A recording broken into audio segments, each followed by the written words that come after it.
Kita membaginya menjadi dua. Yang pertama adalah gejala sistemik, yaitu gejala yang bisa mempengaruhi seluruh organ. Keringat malam yang ke arah subuh itu mulai keringat malam dan banyak, biasanya itu bantal sampai basah, dan dia akan menular kepada sekitarnya gitu. Yang pertama adalah mendeteksi keberadaan kuman tuberkulosis tersebut. Setiap hari diusahakan menggunakan masker bedah. Tujuannya adalah untuk mencegah percikan ludah. Ketika sudah dinyatakan sembuh, tidak mustahil bahwa TBC itu akan meninggalkan beberapa kerusakan dalam organ tubuh yang sifatnya permanen.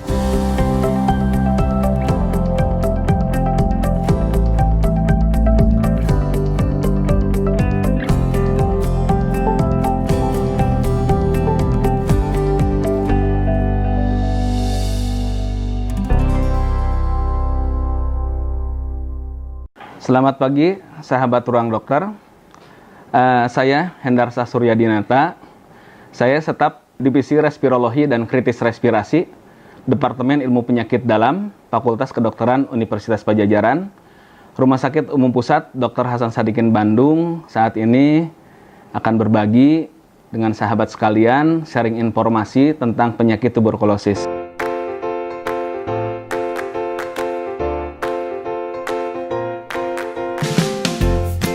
Seperti yang kita ketahui bersama bahwa saat ini Indonesia menempati urutan ketiga sejak tahun 2018. Ketiga yang menanggung beban paling berat setelah negara India dan negara Cina. Sebelumnya Indonesia menjadi urutan kedua setelah India, tapi sejak tahun 2018 bergeser menjadi urutan ketiga. Itu untuk TB sensitif. Sedangkan untuk TB yang kebal obat dan TB HIV, Indonesia menempati urutan ke-8 di dunia. TBC ini merupakan penyakit yang menular. Cara penularannya itu yang paling utama adalah melalui percikan ludah, atau bahasa ilmiahnya adalah droplet nuklei yang ukurannya adalah kurang dari 5 mikro. Percikan ludah yang berisi kuman tersebut, dia akan terbang ngikutin arah angin gitu ya, dan dia akan bisa bertahan lebih lama pada ruangan yang tidak ada paparan sinar ultraviolet dan ventilasinya kurang baik gitu. Kemudian apabila droplet yang berisi kuman tersebut terhisap oleh seseorang, maka dia akan masuk ke paru-paru, kemudian dia akan membentuk suatu kompleks di dalam paru-paru, dan ini dari kompleks ini ada beberapa kemungkinan. Yang pertama, dia bisa sembuh secara sempurna. Kemudian yang kedua, dia bisa menimbulkan sisa jaringan berupa garis-garis fibrosis kalau dalam pemeriksaan fototorak. Dan yang ketiga adalah dia bisa menyebar ke area tubuh lainnya. Karena setelah di dalam tubuh, penyebaran kuman TBC ini dia bisa melalui darah yang disebut dengan hematogen.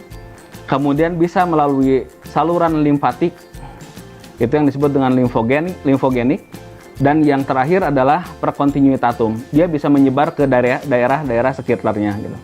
Kuman ini akan berhenti, dia akan menetap pada salah satu organ, karena pada dasarnya semua area tubuh kita itu bisa terkena oleh infeksi kuman tuberkulosis ini.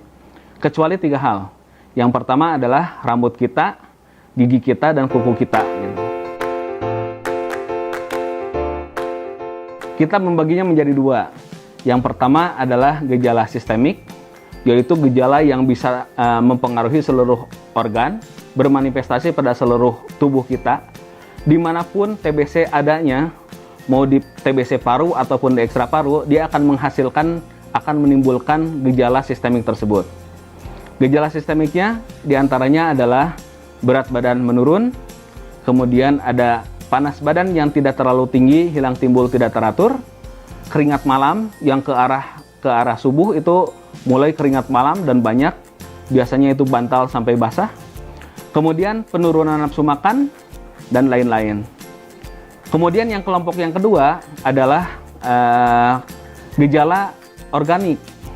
Nah, kalau gejala organik ini berhubungan dengan organ yang terkena. Kalau di paru biasanya adalah bermanifestasi sebagai batuk yang lebih dari 2 minggu. apakah bisa batuknya kering atau berdahak. Kemudian bisa terjadi batuk darah yang disebut dengan hemoptisis. Kemudian bisa timbul sesak napas atau nyeri dada. Itu kalau misalnya paru. Kalau misalnya yang terkena adalah kelenjar getah bening, maka yang timbul adalah pembesaran kelenjar getah bening, biasanya pada daerah leher. Kemudian apabila terkena pada usus, maka yang terjadi adalah diare kronis. Itu lebih dari 1 bulan diare terus menerus, lebih dari 4 kali per hari. Kemudian apabila terkena pada selaput perut atau selaput paru, maka yang timbul adalah penimbunan cairan pada selaput perut dan pada selaput paru. Yang lainnya adalah bisa terkena pada selaput otak atau selaput tulang belakang. Itu yang disebut dengan meningitis TB. Nah, di antara penyakit tuberkulosis ini ada yang disebut dengan critical ill TB atau TBC yang mengancam jiwa. Di antaranya adalah TBC yang terkena pada selaput otak yang disebut dengan meningitis TB. Kemudian TBC yang terkena pada selaput jantung yang disebut dengan perikarditis TB. Kemudian TBC yang terkena pada kelenjar adrenal. Kelenjar adrenal itu adanya di atas ginjal, itu termasuk pada yang disebut dengan kelompok critical ill TB. Yang menjadi permasalahan selain pada pasien yang menimbulkan penyakit dan angka kesakitan dan mungkin menjadi angka kematian yang tinggi, diantaranya adalah penyebaran penyakit. Karena riset membuktikan bahwa seseorang penderita TB paru yang pemeriksaan kumannya itu positif, dalam 1 tahun apabila tidak diobatin akan menularkan kepada 15 orang lainnya. Nah, kebayang pada satu daerah, misalnya di wilayah satu puskesmas tertentu, misalnya dalam tahun ini, dalam awal tahun ada 10 orang penderita BTA positif, dan tidak diobatin, mungkin tahun depan, pada awal tahun depan itu, sudah ada sekitar 100 sampai 150 penderita baru. Gitu. Dan dia akan menular kepada sekitarnya gitu. TBC ini sudah menjadi beban buat kita, buat negara kita, dan buat dunia secara umum. Dan sekarang dengan seiring ditemukannya dengan alat diagnostik baru yang masuk ke Indonesia sejak tahun 2010 sampai 2012 kalau nggak salah, namanya adalah tes cepat molekuler. Mereknya adalah GenExpert. Dan itu alhamdulillah bisa mendeteksi 2 hal. Yang pertama adalah mendeteksi keberadaan kuman tuberkulosis tersebut. Yang kedua adalah menilai adanya kekebalan terhadap obat tertentu, yaitu rifampicin. Nah, apabila ternyata diketahui pada dahak pasien tersebut ada kuman tuberkulosis, kemudian disertai dengan resisten terhadap obat tersebut, maka pasien ini menderita yang disebut dengan tuberkulosis resisten obat. Nah, sejak tahun 2012, alhamdulillah Rumah Sakit Umum Pusat Dr. Hasan Sadikin sudah melakukan penata laksanaan terhadap pasien-pasien TB kebal obat ini, dan saat ini sudah ada lebih dari 1.000 pasien yang kami tangani. Seiring waktu, penyebaran alat-alat diagnostik ini sudah disebarkan oleh Dinas Provinsi Jawa Barat ke beberapa kabupaten, kota dan kabupaten, dan keberadaan alat ini disimpan di rumah sakit umum daerah, bahkan ada di puskesmas dan di beberapa rumah sakit swasta, dan alhamdulillah dapat terdeteksi, dapat menjaring berbagai penyakit TB, terutama adalah TB kebal obat ini. Nah, kembali ke TB sensitif obat. Tuberkulosis merupakan penyakit yang dapat disembuhkan. Jadi jangan khawatir, bukan seperti kanker yang tidak dapat disembuhkan. Tuberkulosis merupakan penyakit infeksi yang dapat disembuhkan. Nah, tapi pengobatannya adalah memerlukan waktu yang lama. Untuk tuberkulosis paru, minimal pasien harus minum obat minimal 4 macam obat untuk kategori 1, dan itu diminum selama 2 bulan untuk fase awal.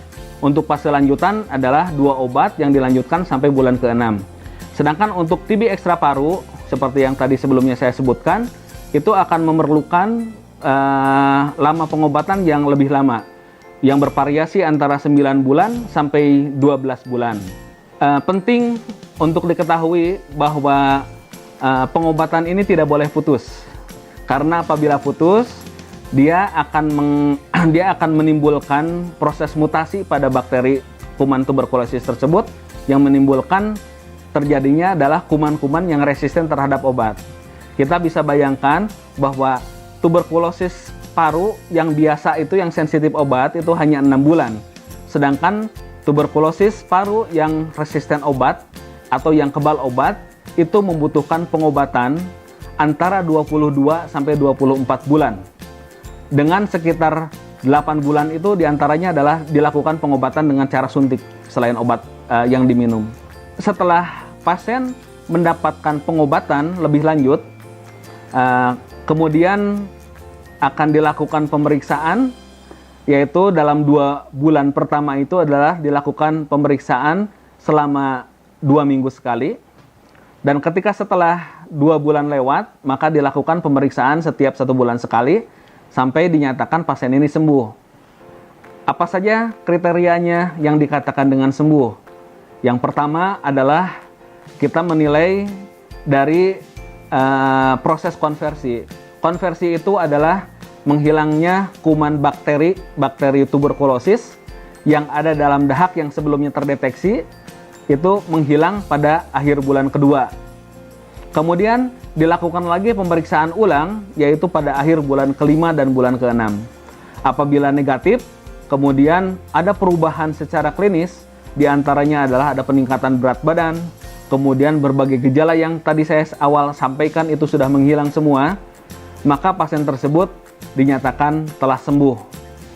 Nah, apabila pasien tersebut telah sembuh, apakah mungkin itu timbul kembali? Mungkin. Karena bisa jadi pada saat setelah sembuh itu daya tahan tubuh pasien tersebut menjadi lemah atau mungkin tertular oleh pasien lain. Oleh karena itu, dalam 2 tahun pertama, penderita TB yang sudah dinyatakan sembuh itu disarankan untuk kembali kontrol setiap 6 bulan.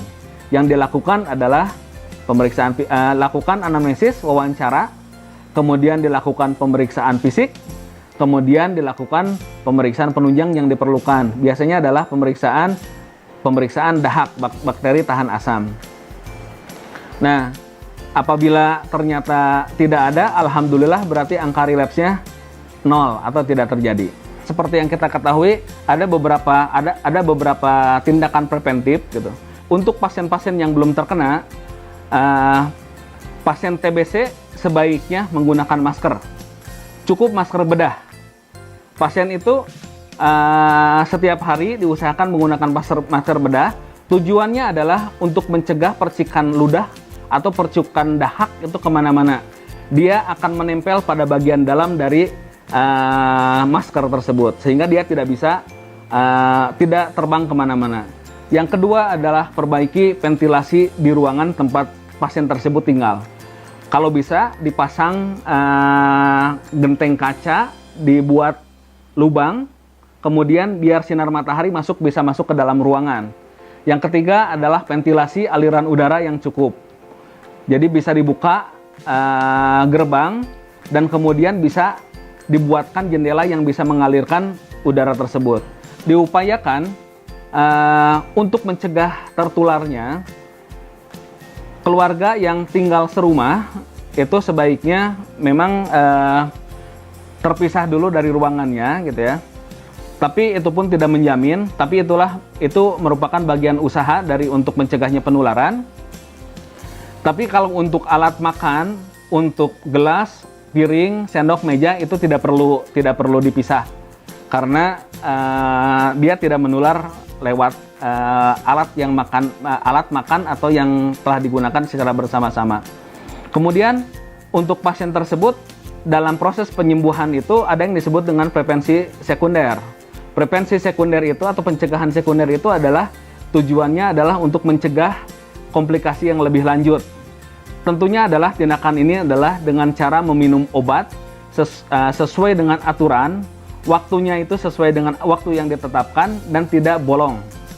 Karena apabila bolong akan menimbulkan strain baru yang resisten, kemudian kerusakan jaringan pun tambah luas. Sedangkan pencegahan yang tersier itu salah satu yang tadi saya sampaikan.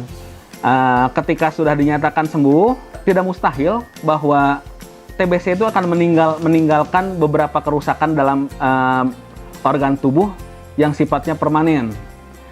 Itu terbukti dalam pemeriksaan ronsen atau fototoraks, itu akan timbul garis-garis atau ada kerusakan namanya fibrosis paru. Dan itu tidak akan bisa sembuh lagi kalau yang seperti itu. Tapi yang dilakukan adalah pencegahan jangan sampai fungsi parunya turun. Di antaranya adalah apabila diperlukan intervensi dari sejawat dokter spesialis rehabilitasi medik, itu bisa dilakukan.